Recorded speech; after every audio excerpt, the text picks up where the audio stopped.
On February the 14th, 2005, 25 Rotarians from the Rotary Club of Barrie traveled to Nairobi, Kenya. We arrived at the Jomo Kenyatta Airport carrying our personal luggage and 25 large hockey bags filled with clothing, medical supplies, school books, and toys. The purpose of our trip was to gather information on an existing orphanage project in Katale and to visit another in Eldoret so that we can get a feel for the project we were about to undertake. Shangalia in Eldoret is a children's home founded 5 years earlier by a Father Francis for some family members and an additional 20 children. But by 2005, that had mushroomed to 75 children and an additional 75 day scholars.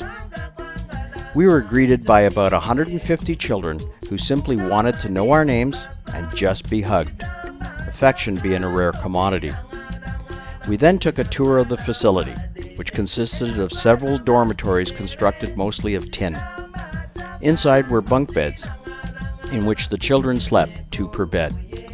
There was a main house with the only kitchen and Mama Joyce's supply room, and a latrine, which unfortunately sat uphill of the only well that they drew their drinking water from.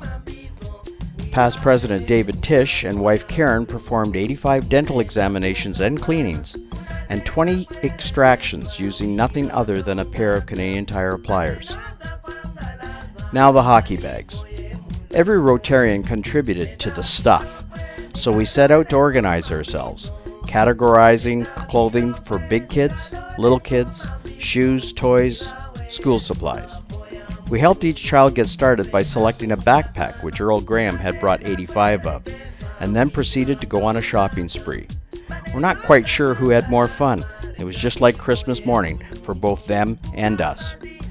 The project in Katale was partnered with the Rotary Club of Eldoret. Baba Nimbani is operated by the Dove Christian Fellowship and is intended to provide food, shelter, and education for some 200 AIDS orphans. The center will also operate a rescue program affording the ability to help street children. The project is designed to be self-sustaining, using a small farm model along with some cows and chickens. In addition, the center will deliver on-site training in farming, woodworking, and sewing.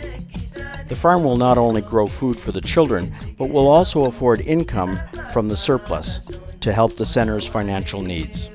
Spending time with the children allowed us to talk about our world and theirs, hug, and just plain be there. But the real education was what we learned from them.